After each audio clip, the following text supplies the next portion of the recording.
Madame, Monsieur, bonjour et bienvenue à votre émission Monde Politique de la radio Watt FM et de la télévision Free TV qui reçoit pour vous aujourd'hui un journaliste. Il s'agit du directeur de publication du bimensuel Le Reporter, Bourema Ouedraogo, à qui nous disons bonjour et bienvenue. Bonjour Bernard, bonjour mesdames, messieurs. Merci, vous êtes journaliste, directeur de publication, donc fondateur d'ailleurs du bimensuel Le Reporter, qui est un journal d'investigation burkinabé, qui a reçu plusieurs prix dans le cadre de la lutte contre la corruption et dans bien d'autres domaines de la promotion des droits humains. Aujourd'hui également, vous êtes à cette émission aussi en tant que trésorier du mouvement burkinabé uni pour la transformation sociale, BUTS, un mouvement qui a été lancé et qui appelle à une convergence des forces sociale patriotique pour la survie de la nation. Vous avez d'ailleurs appelé à un recadrage de la transition burkinabé. Alors dans cette émission, nous parlerons de la transition burkinabé à l'épreuve des droits humains, parce qu'en période de transition, ce n'est pas souvent évident. Donc ici, nous sommes dans une transition civilo-militaire ou militaire-civile, c'est selon. Quel est le regard de l'homme de plume de la promotion des droits humains dans cette transition burkinabé? C'est la colonne vertébrale de cette émission. Encore une fois, merci d'avoir répondu, président M. Ouedraogo. Alors, pour commencer, quand on regarde la transition burkinabé, à un moment donné, la justice ne pouvait plus faire son travail compte tenu du fait que la Constitution avait été suspendue, mais elle a été remise en selle. Plusieurs dossiers ont été enrôlés au niveau de la justice. Le dossier Thomas Sankara qui était en cours a repris et a été bouclé. Alors autant dire que même dans le régime de transition, le droit est rendu alors que ce n'était pas évident dès les premières heures. Quelle est votre appréciation de cette situation? Je crois que effectivement la transition burkinabé donne l'impression en tout cas qu'on est dans une situation effectivement d'état de droit. Maintenant effectivement si les questions on a vu comme tous les coups d'État d'ailleurs, hein, quand on fait un coup d'État, on commence par suspendre la Constitution, on commence par dissoudre le gouvernement, on dissout les institutions. Mais à un moment donné, effectivement, compte tenu aussi effectivement de la pression des institutions internationales et de la communauté internationale de façon générale, des institutions régionales comme la CEDEAO et autres, aujourd'hui on ne peut plus faire un coup d'État et puis effectivement maintenir la Constitution suspendue.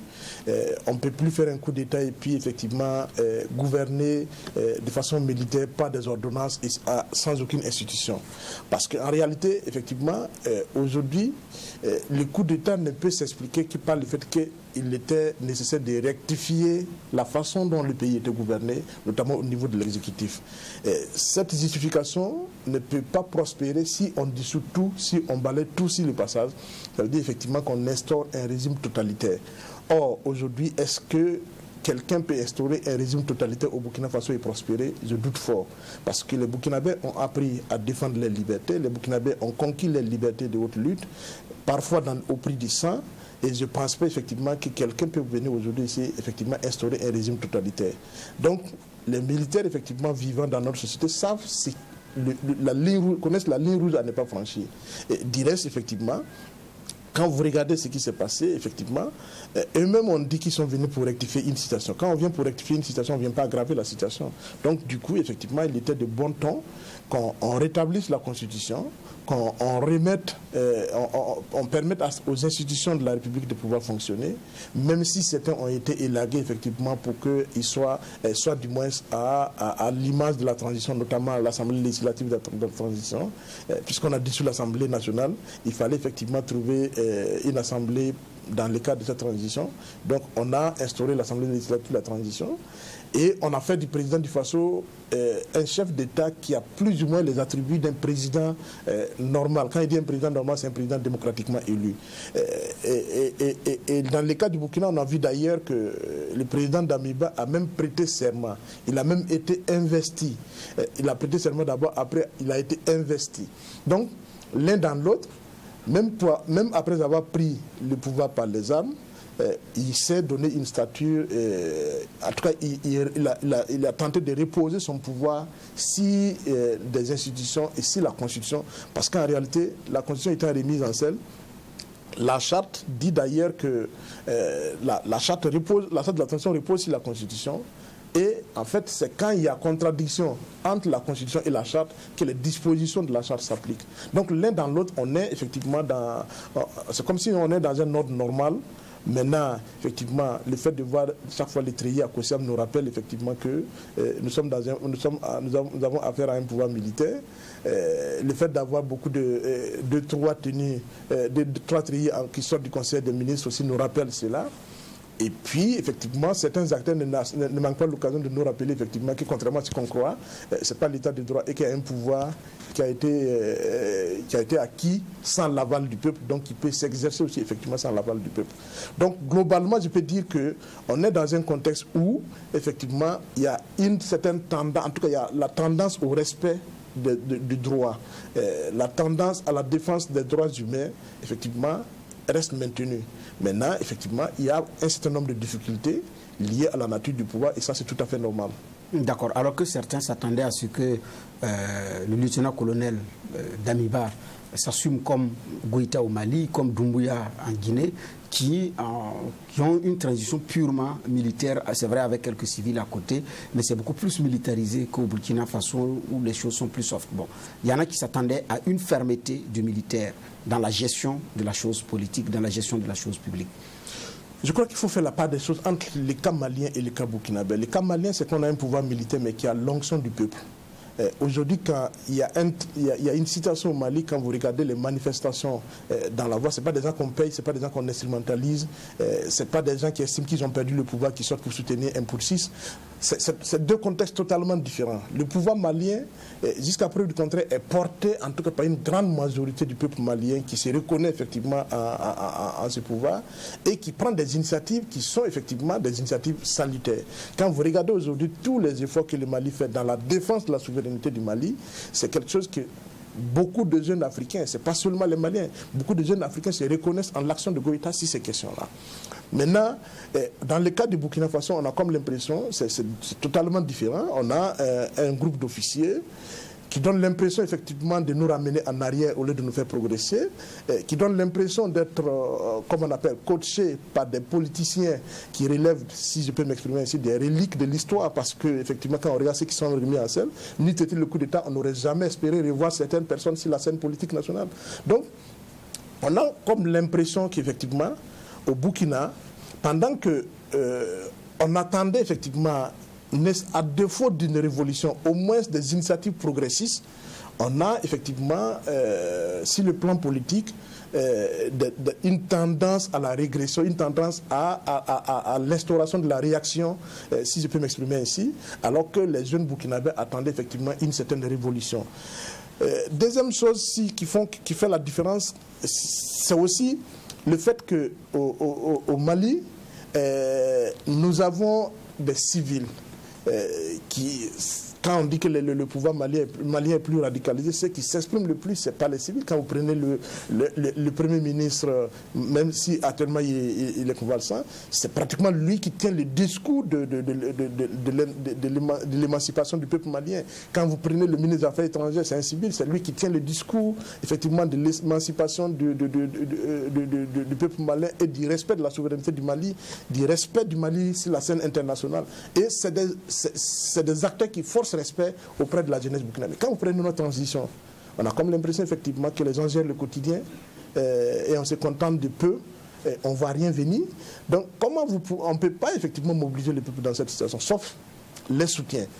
Et quand vous regardez les soutiens au Burkina, ce n'est pas des soutiens qui disent, qui parlent du peuple burkinabé, qui parlent du Burkina Faso, c'est des soutiens qui disent effectivement qu'il faut lutter contre les terroristes, même quand on n'a aucun argument solide pour défendre effectivement certaines situations qu'on vit. En fait, pour ce qui concerne la Guinée c'est un cas à part. La Guinée, effectivement, quand vous regardez la Guinée, vous voyez effectivement que même les Guinéens ne sont pas d'accord avec la transition. Donc c'est un pouvoir effectivement militaire pur qui s'instaure, qui essaie de dicter sa loi et qui essaie effectivement de s'imposer sur la scène nationale et internationale. Maintenant, est-ce que ça va prospérer?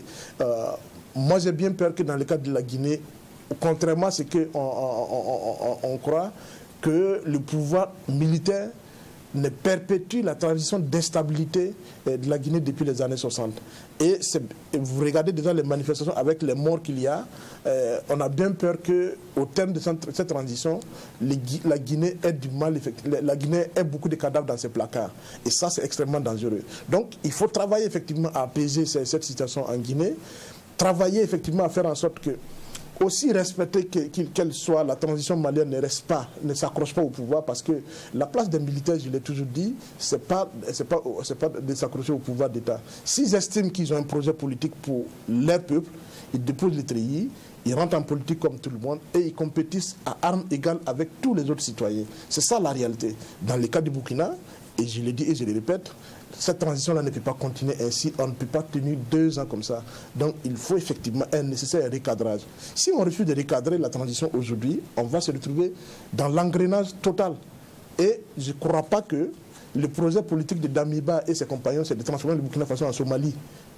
Je ne pense pas. Or, si on continue comme ça, nous sommes en train d'aller vers une somalisation du Burkina Faso. Déjà, nous sommes le 4e pays au monde le plus touché par le terrorisme. Quand vous regardez ce que nous vivons au quotidien, on a beau nous dire que les choses avant qu'il y a des résultats, le constat que nous faisons, c'est qu'effectivement, la situation ne fait que s'empirer. Et aussi bien sur le plan sécuritaire, sur le plan politique, sur le plan des droits humains.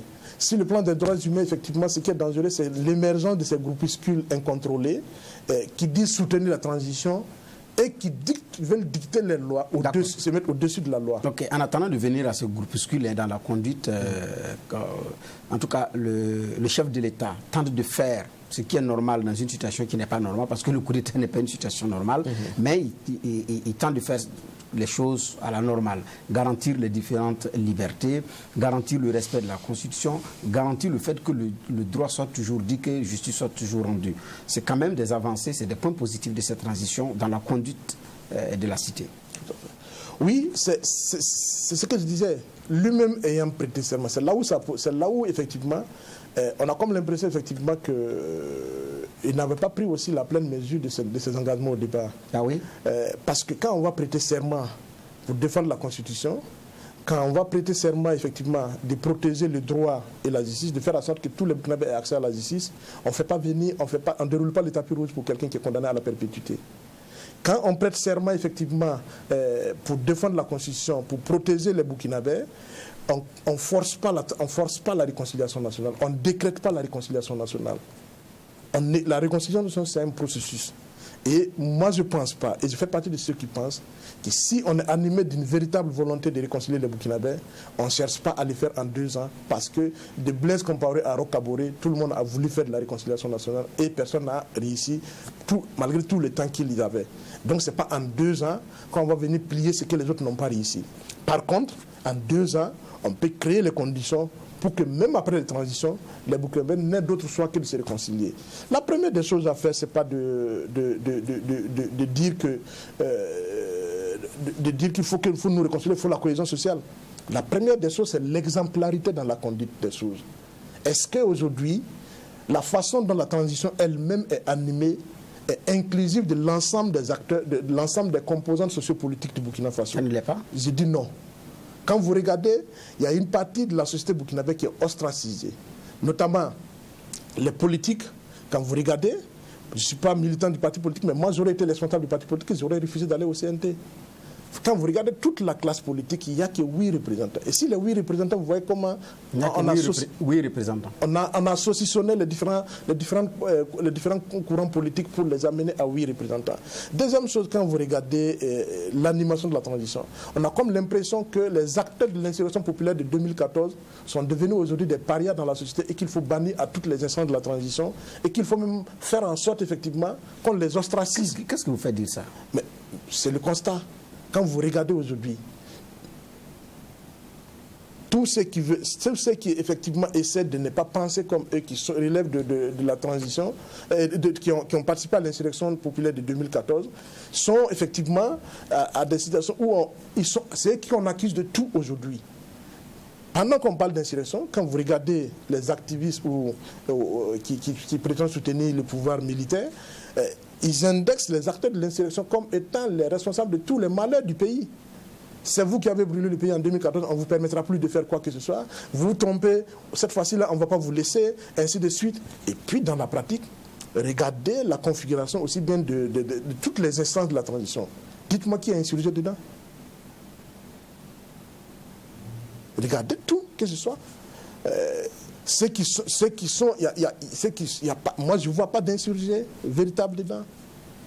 Donc, il y a quelque chose qui est fait, effectivement, pour bannir un certain nombre de citoyens burkinabés, tout simplement parce qu'effectivement, on estime qu'ils ne soutiennent pas la transition. Deuxième chose, aujourd'hui, ceux qui ne pensent pas, ceux qui critiquent la transition, sont perçus, effectivement, comme on ne les cache même pas, on les traite même de terroristes. Parce qu'il y en a qui estiment qu'ils sont plus patriotes parce qu'ils soutiennent la transition. On a créé une situation où, pour beaucoup de Burkinabés, c'est comme si le Burkina Faso a été créé après le 24 janvier. Quand on veut faire la réconciliation nationale, quand on veut faire la cohésion, on n'ostratise pas une partie du peuple burkinabé. Donc, ça dit qu'ici, une chose est de pouvoir faire en sorte que les libertés s'expriment, mais il y a que l'aspect fédérateur autour de la question sécuritaire n'a pas encore été réussi. Oui. Pourquoi aujourd'hui, effectivement, tout le monde est unanime que l'urgence des urgences, c'est la question sécuritaire. Et que dans le même temps, le pouvoir militaire est incapable, effectivement, d'avoir l'unité. C'est de son fait. On ne peut pas avoir l'unité nationale avec des gens qu'on traite de terroristes. Ce n'est pas possible. On ne peut pas avoir l'unité nationale quand on ne permet pas aux gens de s'exprimer et de dire ce qu'ils pensent. Ce n'est pas possible. On ne peut pas avoir l'unité nationale tant qu'effectivement, on dit une chose et on fait son contraire. Quand on ne fait pas, on s'impose. Quand l'exemplarité dans la gouvernance, dans la conduite de l'État pose problème. On ne peut pas faire l'unité nationale quand on donne l'impression que ceux qui sont arrivés au pouvoir, en dépit de tous les discours, sont venus plus pour se servir que pour servir le Burkina Faso. Vous ne pouvez pas avoir l'unité nationale dans cette situation. Vous ne pouvez pas avoir l'unité nationale quand vous avez des gens qui estiment effectivement qu'ils ont leur pouvoir et que c'est leur chose et que celui qui veut aussi faire des choses n'a qu'à faire son coup d'État. On ne peut pas avoir l'unité nationale dans ça. Donc, il y a tout un discours, tout un ensemble de comportements, une communication de rassemblement, une communication qui mobilise l'ensemble des opinions autour de l'essentiel qui est de défendre le territoire national. Mais le plus grave, c'est qu'aujourd'hui, la plupart des Burkinabés commencent à douter effectivement du projet politique de ceux qui gouvernent, des militaires. Est-ce qu'effectivement, ils sont effectivement venus pour redresser la situation et restaurer l'ordre constitutionnel normal? Aujourd'hui, on est en train de douter parce que le premier élément sur lequel on les attend, la question sécuritaire. Moi, j'aurais aimé aujourd'hui que le président Damiba et son équipe disent: nous sommes venus pour une cause précise, nous sommes en train de nous battre, mais à l'épreuve de la réalité, nous nous rendons compte que la situation est beaucoup plus complexe que nous le pensions. C'est plus courageux. Et que, face à cette situation, nous avons décidé et nous avons besoin de vous. Mais le discours de la vérité que le peuple burkinabé veut avoir, si le peuple a l'impression qu'on ne lui dit pas la vérité, mieux qu'on essaie de mépriser ce qu'il vit au quotidien. Parce que quand vous dites que ça va alors que quelqu'un souffre, humainement, la personne ne peut penser que vous avez du mépris pour ce qu'il vit. Et c'est humain, c'est compréhensible. Mais si vous faites comprendre à cette personne que ce n'est pas du mépris, ce n'est pas faute de ne pas vouloir t'aider, mais c'est parce qu'effectivement, la situation est beaucoup plus compliquée et nous sommes en train de prendre des dispositions qui permettraient effectivement de résoudre ton problème. Vous lui donnez de l'espoir. Mais on ne donne pas l'espoir à quelqu'un en méprisant ce qu'il vit au quotidien. Ça ne fonctionne pas comme ça. Enfin, pour dire en fait comment... moi ce que je dis c'est que quand j'observe la façon dont la transition se déroule au Burkina Faso, j'ai comme l'impression qu'on crée les conditions effectivement pour qu'au bout de 2 ans, on ne puisse pas libérer le pays et qu'on puisse prétexter pour rester au pouvoir. C'est le sentiment que j'ai aujourd'hui au regard effectivement de ce que je constate au quotidien. Parce que pendant tous les efforts... Pourtant, le pouvoir dit avoir trouvé un compromis dynamique avec la CEDEAO en fixant un délai pour les élections et en disant, si la situation s'améliore, nous organisons même les élections avant. Donc quand vous dites que vous voyez que vous avez le sentiment qu'il y a des conditions qui sont créées pour ne pas aller aux élections à bonne date, est-ce qu'il ne faut pas... C'est pas aussi la complexité de la situation, plutôt qu'une volonté de ne pas organiser les élections à bonne date? Mais j'ai dit, et ce sentiment, j'ai discuté avec beaucoup de gens, je ne suis pas le seul à le partager. C'est aussi la base d'un certain nombre d'actions. Quand vous regardez, si la libération du territoire est un préalable pour aller aux élections, au moins 75% comme ils le disent, tel que c'est parti, moi j'ai bien peur que même dans 10 ans, on ne puisse pas libérer 50% du territoire. À moins qu'on voit des choses venir après. C'est pas, quand on le dit, les gens ne comprennent pas. Les gens croient que ce n'est de gaieté de cœur pour aucun Burkinabé de dire que même 1% du territoire est occupé quelque part par des groupes armés non identifiés. Ce n'est une fierté pour personne. Mais nous sommes obligés aujourd'hui de regarder la réalité en face. Tant que nous ne regardons pas la réalité en face, nous ne pouvons pas trouver des solutions. Donc, tel que c'est parti, moi j'ai bien peur effectivement qu'on ne puisse pas réunir les conditions pour organiser les élections. Deuxième chose, quand vous regardez au niveau des institutions en charge de pouvoir effectivement assurer le processus électoral, absolument rien n'est fait pour les mettre en scène pour pouvoir travailler. Vous prenez par exemple une institution comme le CSC, qui est une institution, comment on appelle, indispensable à l'organisation des élections. Le CSC est aujourd'hui bloqué. Mais bon, c'est vrai que c'est bloqué, mais ça va se décanter, parce que c'est vrai, il y a une action judiciaire, mais au bout de cette action judiciaire, les choses vont être décantées pour que le CSC... Le CSC va être débloqué quand? On ne le sait pas. Or, normalement, si on doit aller à un processus, si on doit effectivement finir la transition le 1er juillet 2024, normalement, beaucoup de choses doivent être pouvoir... Même si les gens ne peuvent pas aller sur le terrain, il y a le travail préparatoire aujourd'hui qui doit pouvoir commencer. Si on attend à la dernière minute pour régler les choses, effectivement, sauf si on a un agenda, un agenda caché. Et tout ça, au-delà même de ces institutions, moi je voudrais bien qu'effectivement on permette aujourd'hui qu'on fasse le point pour permettre par exemple à une structure comme la CENI de voir quelle est la possibilité de déploiement de toutes ces structures, aussi bien toutes ces structures déconcentrées pour pouvoir assurer l'organisation d'une élection normale. Quand on parle, les gens ont tendance à dire que aujourd'hui, la priorité des priorités, c'est la sécurité. Donc, d'ailleurs, les élections, c'est en 2024. Donc, on ne parle pas d'élections. C'est en 2024, c'est pas en 2023. Un processus électoral, c'est pas l'année J qu'on commence le processus électoral. Ça, c'est un. Deuxièmement, moi, en fait, pourquoi je parle de ça? Parce que je fais partie de ceux qui pensent effectivement que la vérité, c'est qu'on s'est trompé. Pour moi, un pouvoir qui peut effectivement rassembler l'ensemble des Burkinabés autour du défi de libérer le pays, c'est un pouvoir légitime. Un pouvoir qui a l'onction du peuple et qui peut parler à tout le monde. C'est l'erreur que cette transition a commise. En fait, quand ils faisaient le coup d'État, moi je me disais qu'ils avaient toute la neutralité nécessaire pour parler à tout le monde sans problème et pouvoir effectivement imposer le parti du Burkina au-dessus de toutes les parties. Malheureusement, ils ont travaillé effectivement à faire en sorte que la transition aujourd'hui est considérée par beaucoup de Burkinabés comme ayant pris parti pour la restauration d'un ordre ancien. Et quand vous êtes étiqueté ça et que vous ne faites pas grand-chose pour vous départir de cette image, naturellement, tous ceux qui sont contre cet ordre ancien ne peuvent pas se mobiliser derrière vous. Et c'est ça qui pose problème et qui plombe la possibilité pour la transition d'avoir la légitimité et la crédibilité pour mobiliser l'ensemble des Burkinabés derrière son armée. Mais le plus grave, est-ce que même, et je m'interroge, je ne suis même pas sûr que ce pouvoir militaire a la légitimité de pouvoir fédérer l'ensemble des forces militaires, des forces de défense et de sécurité autour de lui pour défendre le territoire national. Ce que nous constatons en tout cas, c'est loin de ça. Après, on va nous dire que c'est les autres qui travaillent pour, comment on appelle... Qui tirent les choses vers le bas. On accuse les gens de vouloir saper la cohésion au sein de l'armée.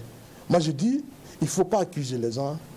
Il faut travailler à montrer aux gens, effectivement, qu'il y a une cohésion au sein des armées, des forces armées nationales. Aujourd'hui, quand vous regardez, moi je prends un exemple simple. Quand vous regardez tout ce qui anime, quand vous regardez notre armée aujourd'hui, et fort heureusement, l'ancien chef d'état-major des forces armées nationales, Johnny Yameogo, l'a dit, notre armée aujourd'hui, elle est le reflet de la destruction entreprise par Blaise Compaoré depuis les années 90. Et tant qu'on ne va pas regarder les choses en face, pour savoir qu'on a créé les conditions pour qu'on n'ait pas une armée républicaine, une armée effectivement qui soit forte de sa cohésion sociale, de sa cohésion interne et de son unité, on ne peut pas effectivement espérer vaincre ni le terrorisme, ni nous imposer comme étant effectivement une nation forte sur la scène internationale. D'accord. D'ailleurs, sur la question de l'armée, le chef de l'État d'ailleurs l'a reconnu dans son discours le 4 septembre en disant qu'on a une armée qui est divisée. Je rappelle à ceux qui nous suivent à la radio que notre invité du jour, c'est Bourema Ouedraogo, directeur de publication du bimensuel Le Reporter. Vous êtes à l'émission Monde Politique de Watt FM et de la télévision Free TV et l'émission se poursuit. Alors, M. Ouedraogo, la Constitution a été rétablie, les libertés sont exprimées, ce qui a permis également la naissance de plusieurs organisations de la société civile, d'ailleurs dont la vôtre, mais également la création de plusieurs autres partis politiques. Donc, les libertés continuent de s'exprimer, mais à côté, il y a aussi le risque que les associations s'affrontent parce que le discours tenu par l'un ou l'autre camp, il est aussi dur parfois à entendre, quel que soit le bord qu'on incarne. Et ça aussi, il y a un risque sur la cohésion sociale et un risque sur les questions de la justice burkinabé. Oui, ce serait comme, je ne serais pas honnête si je dis effectivement que la liberté ne s'exerce pas au Burkina Faso, parce que je suis devant sur un plateau de télé, je suis en train de m'exprimer en toute liberté, en toute indépendance. Ce que je dis effectivement que les libertés existent, mais dans toutes les situations difficiles, l'exercice des libertés a un coût et un prix. Aujourd'hui, beaucoup de Burkinabés savent ce que c'est effectivement que s'engager à dire ce qu'on pense et à dire ce qu'on pense réellement et à faire des observations critiques sur la façon dont le pays est gouverné.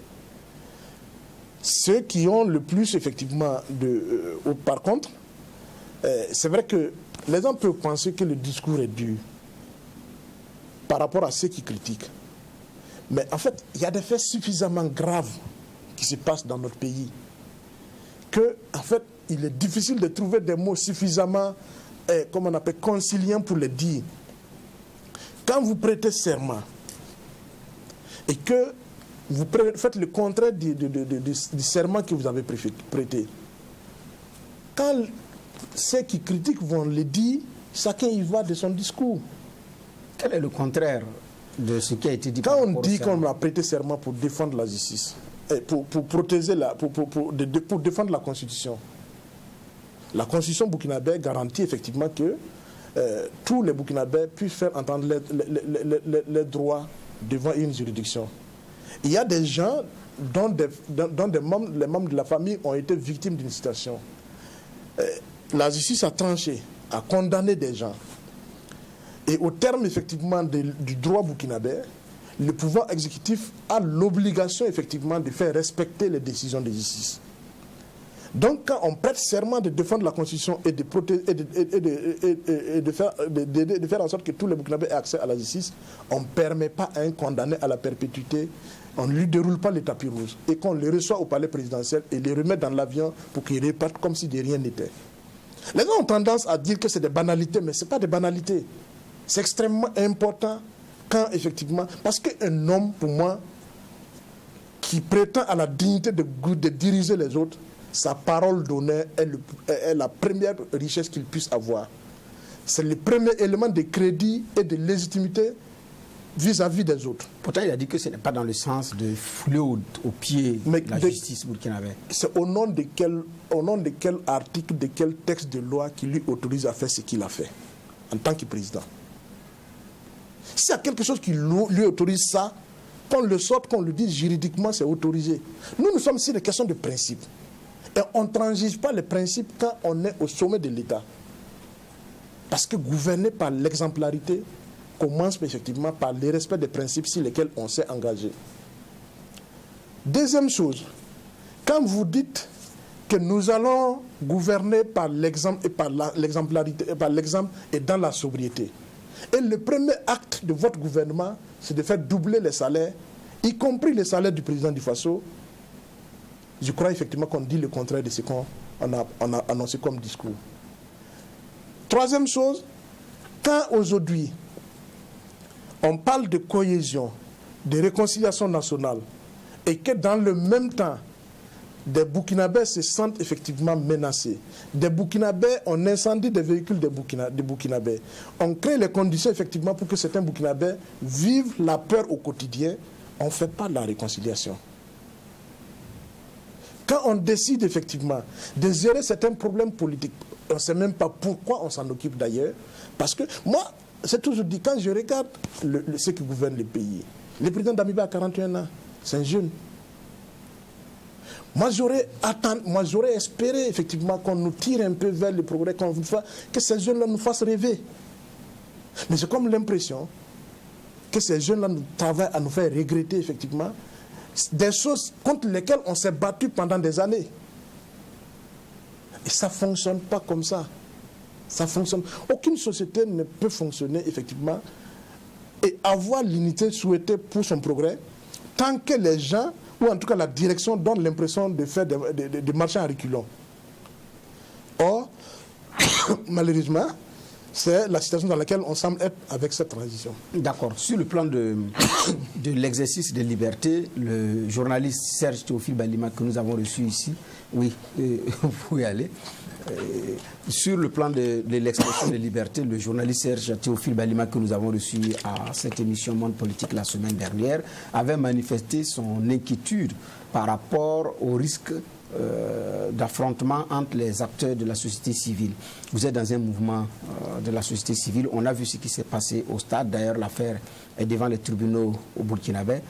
Avec le regard également du journaliste, est-ce que nous sommes en train d'aller sur une autre piste raide, vers une issue dangereuse, quand on tient compte également que c'est au nom de la liberté que les uns et les autres, la liberté d'expression que les uns et les autres s'expriment, mais il y a un risque d'affrontement quand même. Non, moi je crois qu'il faut faire la part des choses. Oui.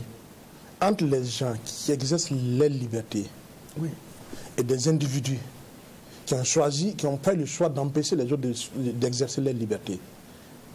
Et je crois que ça ne devrait pas arriver. C'est de la responsabilité de ceux qui gouvernent le pays pour qu'aucun individu, si ceux qui exercent leur liberté enfreignent à la loi, il y a des institutions qui doivent s'en occuper. Ce n'est pas à des individus de s'occuper de ça. Moi, je crois que notre responsabilité, c'est d'interpeller le gouvernement sur cette question-là, qui n'appartient pas à un groupe, qui plus est d'y soutenir ce pouvoir, de dire à qui a le droit de manifester où et quand. Il n'appartient pas à un groupe d'individus de décider de qui doit faire, de qui a le droit à la parole et qui ne l'a pas. C'est ça toute la question. Moi, je crois qu'il faut effectivement qu'on ait le courage plutôt de dire à ceux qui gouvernent le pays que leur responsabilité est de faire en sorte effectivement que le droit soit respecté, que la vie des citoyens soit préservée. On ne peut pas aller bastonner des citoyens, les blesser. On ne peut pas venir faire intrusion dans une manifestation où on n'est pas convié pour pouvoir, avec des loubards. Et malheureusement, j'insiste là-dessus, c'est que ces individus-là disent soutenir le pouvoir en place. Et c'est là où il y a leur responsabilité. Maintenant, quant à ceux qui critiquent, effectivement, qui donnent les points de vue, moi je dis, personne ne demande à être au-dessus de la loi. On demande effectivement à ce que notre boussole soit la loi. Et que si on a enfreint à la loi, il y a des acteurs qui sont là, qui doivent y veiller. C'est là toute la question. Maintenant, le risque d'affrontement, c'est un risque artificiellement créé. Et moi, j'ai artificiellement créé, donc c'est-à-dire que le risque n'existe pas. Non, ou du moins c'est un risque créé volontairement, si je veux m'exprimer ainsi. Pas artificiel, le risque il est réel. Donc c'est un risque créé volontairement par un groupe qui veut effectivement instaurer la terreur contre les autres. Et ça, c'est pas acceptable.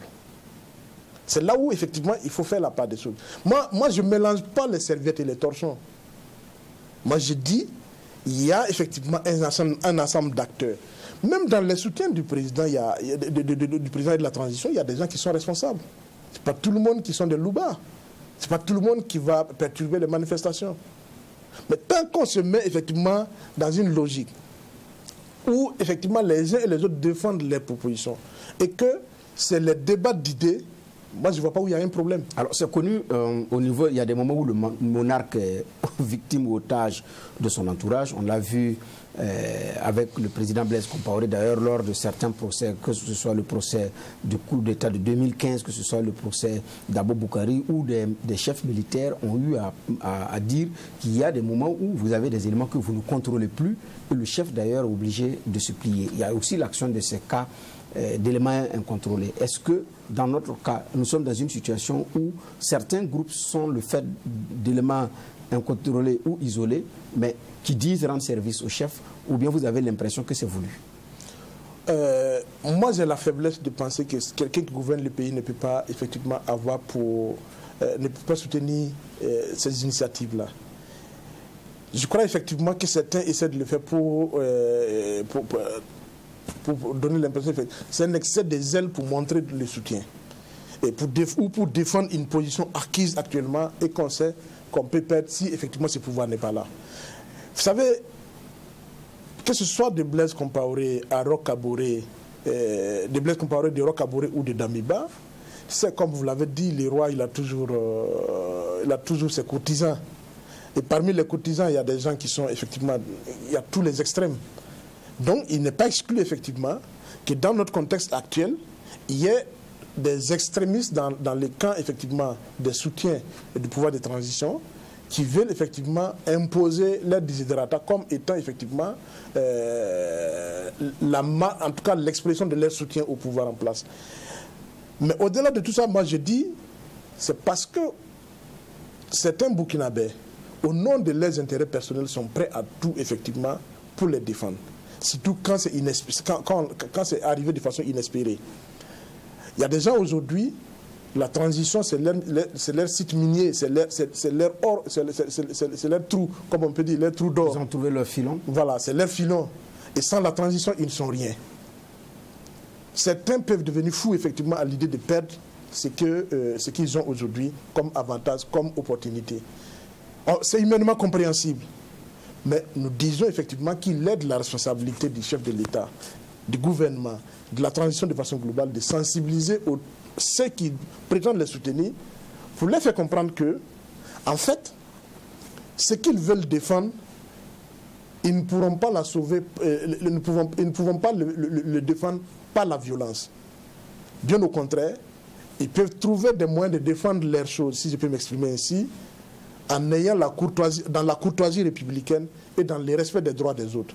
Parce que tant qu'on est dans des débats d'idées, personne ne va venir empêter sur le terrain de l'autre.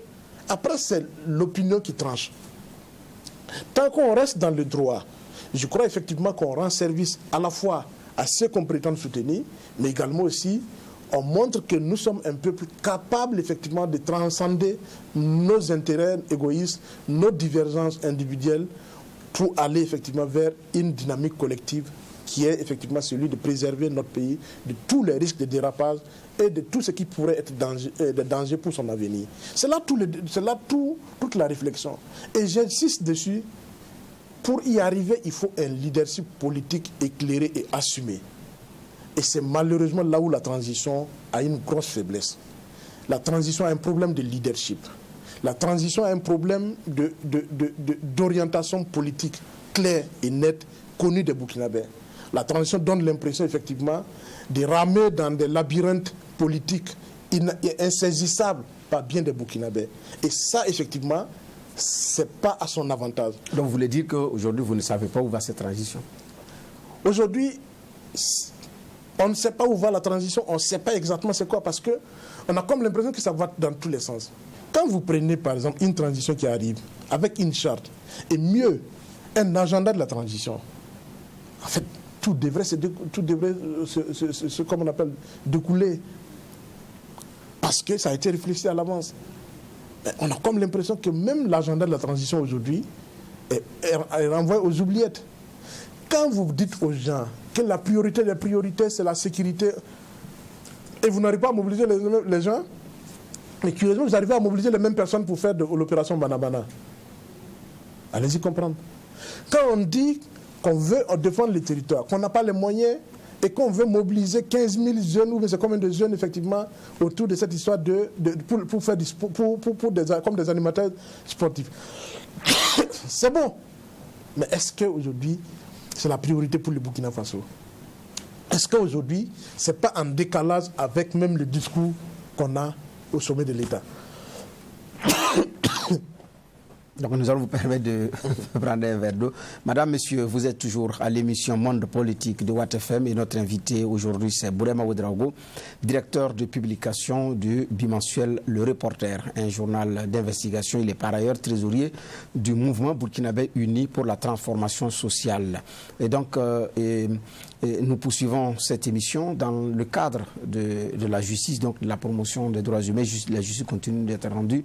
Il y a aussi l'épilogue, donc la fin du dossier d'Abo Boukari qui a tenu en haleine le Burkina Faso plusieurs années durant. Aujourd'hui, justice a été faite sur cette affaire. Le droit, en tout cas, la justice a tranché, a fait son travail. Une avancée, un dossier, comment on appelle ça, de rangée. Un autre dossier de rangée en attendant les autres dossiers emblématiques au niveau du Burkina Faso. Pour les défenseurs des droits humains, c'est une victoire d'étape. Exactement. Pour les défenseurs des droits humains, pour les démocrates que nous sommes, moi, je fais partie effectivement, moi, je me revendique démocrate et j'y crois. Comme dirait un président de la sous-région, pour ne pas citer... Il ne faut pas être un démocrate occasionnel. Ou on y croit ou on n'y croit pas du tout. Donc, pour le démocrate que je suis, effectivement, c'est une grosse avancée. Mais ces avancées ont une histoire. Et ça aussi, effectivement, on ne le dit pas assez.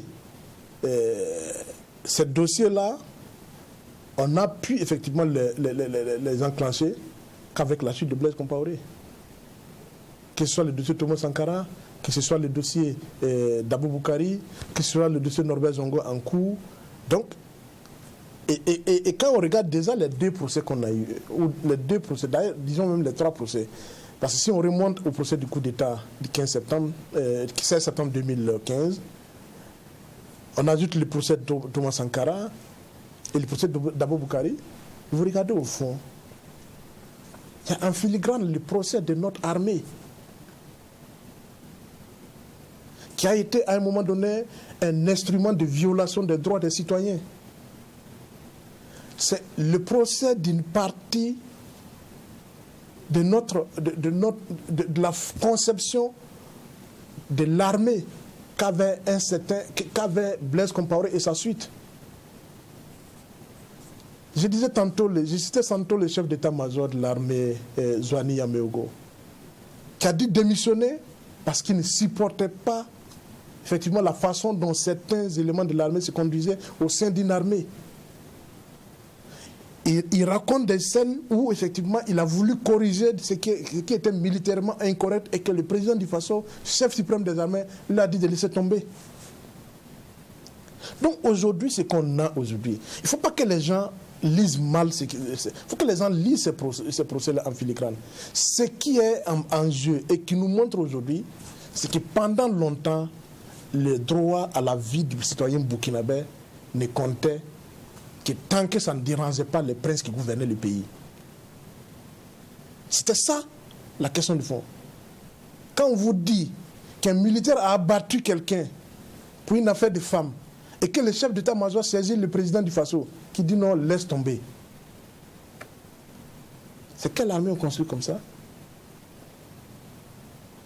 Quand après on dit un officier qui est chef de corps, chef d'une unité, dit que à l'intérieur de son unité, il y a des éléments qui étaient incontrôlés et que malgré tout, il reste chef de cette unité, quel est l'honneur et la dignité de cet officier? Pourtant, c'était les hommes forts de ce pays pendant des années et des années. Aujourd'hui, effectivement, ces procès, et c'est ça l'histoire, ces procès nous permettent effectivement à ceux qui ont voulu, ceux qui moi j'ai l'habitude de dire, j'ai rien contre Blaise Compaoré en tant que personne. Et je fais partie de ceux qui disent que Blaise Compaoré, pour avoir été président de ce pays pendant 27 ans, mérite effectivement qu'on puisse avoir du respect pour les rangs qu'il a occupés. Mais ça ne le met pas au-dessus de tout et de la loi.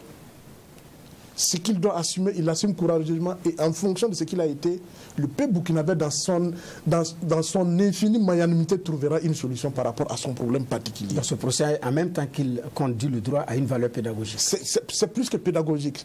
C'est vraiment, il y a l'aspect pédagogique, mais il y a l'aspect mémoire, l'aspect histoire, de notre histoire vraie, telle qu'elle s'est déroulée, contrairement à l'image embellie que les gens veulent nous présenter. Parce que quand les soutiens de Blaise Compaoré parlent, on ne parle pas de ça, de ce qui a été dit au cours de ces procès, de ces différents procès. Même quand vous écoutez Gilbert Diendéré lui-même, il y a certaines questions, il dit, j'ai reçu des instructions. Sauf que malheureusement, toutes ces références sont des morts. Quand Gilbert Diendéré dit qu'un tel m'a dit de faire ça, généralement, la personne n'est plus là pour témoigner. Et c'est bien dommage. Mais au fond, ces procès, au-delà du droit, nous renvoient à notre histoire que nous devons assumer courageusement et humblement. Parce qu'on ne construit pas les peuples, on ne construit pas les pays en faisant en sorte effectivement qu'on ne lide une partie de l'histoire qui n'arrange pas un clan et qu'on essaie de faire autre chose. Et c'est là où effectivement, j'ai l'impression que la transition ne tire pas leçon de ça, de ce qui se dit dans ces procès. La transition aurait pu tirer procès de ça, comment on appelle, profit, ou en tout cas tirer les leçons. Mais le procès vient de se tenir. Non, mais il y a déjà le procès Thomas Sankara.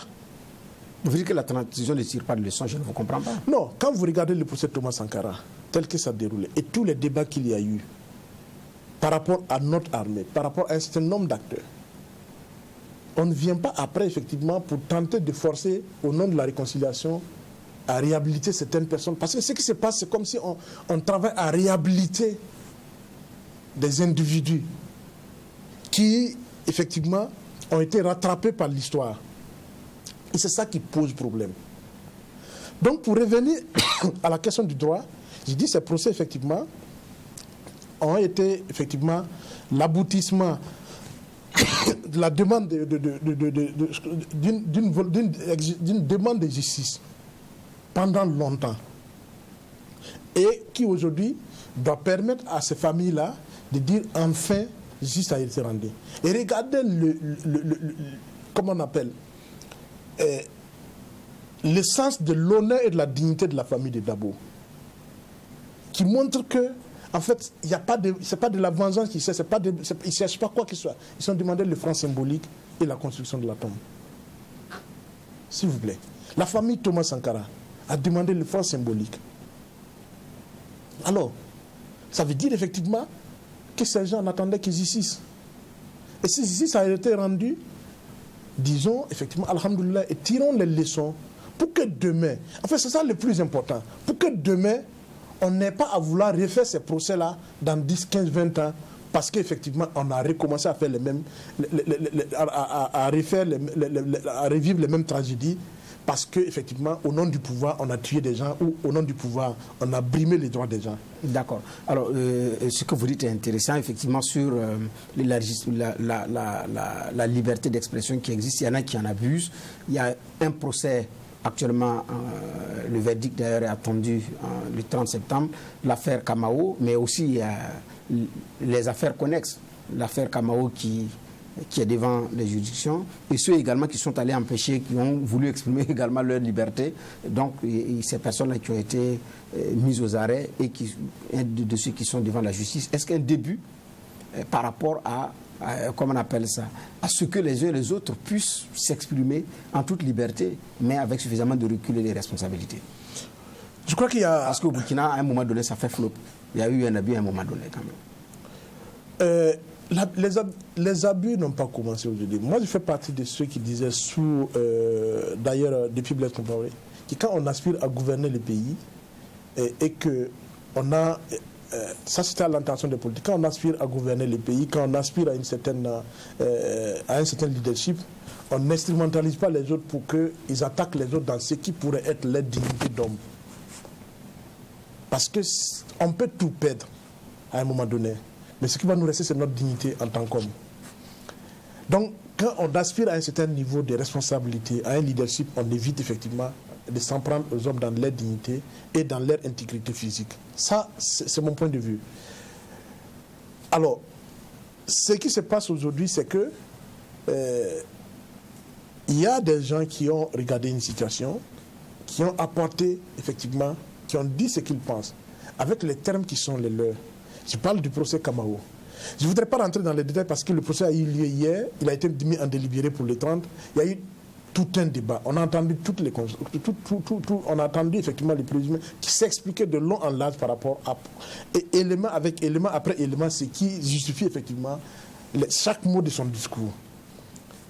Maintenant, effectivement, pour ne pas rentrer dans une affaire effectivement qui est en suspens et qui va pouvoir délibérer, moi je dirais que nous attendons avec beaucoup, comment on appelle, en tout cas nous attendons beaucoup de cette décision qui va sortir.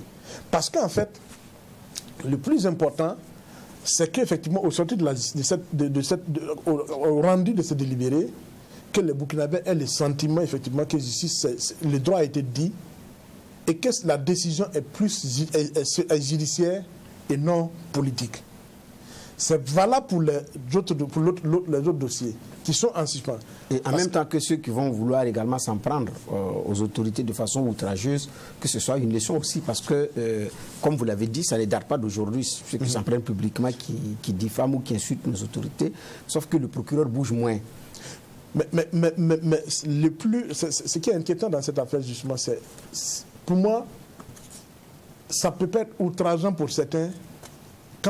Les mêmes propos peuvent pas être outrageants quand il s'agit de certaines personnes et pas du tout outrageants quand il s'agit d'autres. C'est là où je dis qu'il y a un problème. Parce que quand vous regardez les propos que Kamao a tenus, non seulement ont été repris par d'autres acteurs, mais il y a d'autres qui ont été plus violents par la suite. Il n'y a rien. Avant et après. Quand vous prenez ce qu'il a dit, il a dit presque exactement les mêmes choses sur Roch Kaboré. C'était pas outrageant. Pourtant, Roch, c'était un président démocratiquement élu. On peut tout dire de lui. Mais le procureur a dit qu'il y a un cas également, outrage porté au président Kaboré qui est sur sa table, le cas Maïga. Oui. Maïga est venu ici, il est reparti. Il dit que la force publique qui a été mobilisée pour l'arrêter n'a pas pu, et Maïga a pu s'échapper. Donc, c'est pas qu'il n'a pas tenté. Bon, c'est là tout le problème. Quand, effectivement, Maïga vient, il fait des photos avec le chef de l'État, et il fait des conférences de presse, il va faire des dons de vivres à des déplacés internes pendant pratiquement une semaine, sinon plus. Et qu'on n'a pas pu l'avoir, et que le pauvre Kamao, il sort d'une émission, on vient le cueillir, bon, moi j'ai un problème. Peut-être que nous n'avons pas le même droit devant la loi. Comment se fait-il que lui, la force publique n'a pas pu le cueillir et que la même force publique a pu cueillir que Kamao? Il y a effectivement, il y a un choix qui a dit. Il faut qu'à un moment donné, on reconnaisse qu'il y a des choix qui sont faits et que ces choix-là, effectivement, entravent le fonctionnement de la justice. D'accord. Et la justice doit être la première à pouvoir, effectivement, reconnaître ces entraves-là et qui permettraient, effectivement, aux citoyens de comprendre certaines choses. D'accord. Nous sommes pratiquement à la fin de cette émission. Une dernière question en quelques 2 minutes pour terminer cette émission. C'est vous, au niveau de votre mouvement, vous plaidez pour un recadrage de cette transition. Qu'entendez-vous par recadrage de la transition? Déjà, il faut qu'on fasse le constat que la transition est en train d'aller dans une impasse, sinon dans un engrenage. Et comment on recadre? J'y arrive. Ce constat-là permet effectivement d'appeler l'ensemble des forces vives de notre pays autour de comment on sauve notre pays, comment on se réorganise. Parce que la vérité aussi, telle que c'est parti, le sentiment que nous avons, c'est que ce pouvoir de transition n'a ni la légitimité, ni la légitimité politique nécessaire, ni le leadership qu'il faut pour y arriver. Donc il faut ouvrir mais il peut effectivement faire amende honorable, revenir vers le Burkinabé dans un ensemble plus élargi, présenter la situation et dire voilà où nous en sommes. Faire un gouvernement d'union? Pas forcément un gouvernement d'union. Pour moi, en fait, le gouvernement d'union, c'est les choses les plus dramatiques que le pays a connues. À chaque fois qu'on partage les gâteaux, chacun vient manger et puis personne ne s'occupe du pays.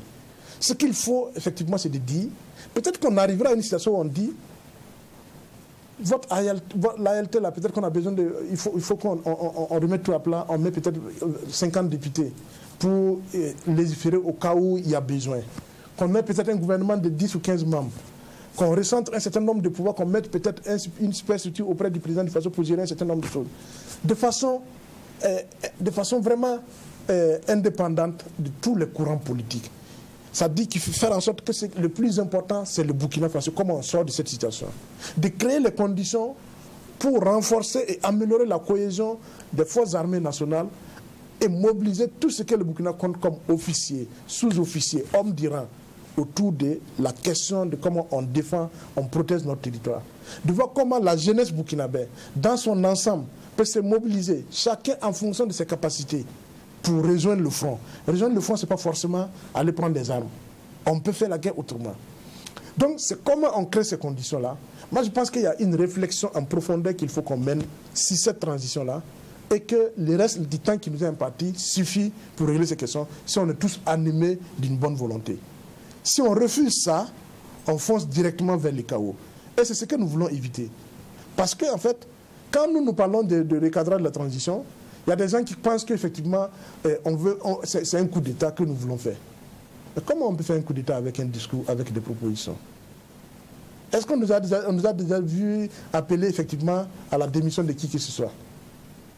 Quoique, effectivement, nous n'excluons pas que dans le cadre effectivement des rassemblements plus larges, des forces vives de la nation autour de comment on sauve le pays, même le poste de fonction de chef de l'État soit mis en débat. Parce que le plus important aujourd'hui, pour moi je pense que même pour le président Damiba lui-même, le plus important pour lui aujourd'hui, c'est de pouvoir dire que dans l'histoire de ce pays, j'ai à un moment donné renoncé à un certain nombre de choses pour le bien de mon pays. J'ai pu effectivement réaliser ceci ou cela pour mon pays. Je crois que ceux qui sont en train de crier sur tous les toits que tout va bien ne lui rendent pas service. Et qu'il est bon, effectivement, que le président Damiba prenne de la distance avec tous ceux qui crient, je voudrais pas, si je voudrais utiliser un terme qui pourrait effectivement être mal, tous ceux qui sont sur la place publique, qui chantent au quotidien que tout va bien et qu'il est un envoyé de Dieu. Ce n'est pas à son avantage, au contraire. Mais le président Damiba a aujourd'hui la possibilité de recréer les conditions de la confiance entre l'ensemble des Burkinabés. Même ceux de l'ancien pouvoir qui pensent effectivement que c'est l'occasion pour eux de faire, ils ne se rendent même pas. Aujourd'hui, quand on parle de Blaise Compaoré, les gens ne rendent même pas service à Blaise Compaoré. Je crois que le plus grand service qu'on rendra à Blaise Compaoré, c'est comment faire en sorte aujourd'hui qu'il puisse régler le contentieux qui l'oppose à la justice et pouvoir rentrer effectivement le plus tranquillement possible dans son pays et finir ses jours sur la terre de ses ancêtres. D'accord. Voilà. Vraiment, c'est sûr, c'est notre espoir que Blaise Compaoré puisse rentrer sereinement sur la terre de ses ancêtres, que nous mettons fin à cette émission en vous disant merci d'être venu. Madame, Monsieur, je rappelle que nous étions avec Bourema Ouedraogo, journaliste et directeur de publication du bimensuel Le Reporter, un journal d'investigation au Burkina Faso. Fin de cette émission. Merci à toute l'équipe de la réalisation à la télévision et à la radio. Nous donnons rendez-vous le week-end prochain pour un autre numéro de votre émission Monde Politique. Au revoir et bien des choses chez vous.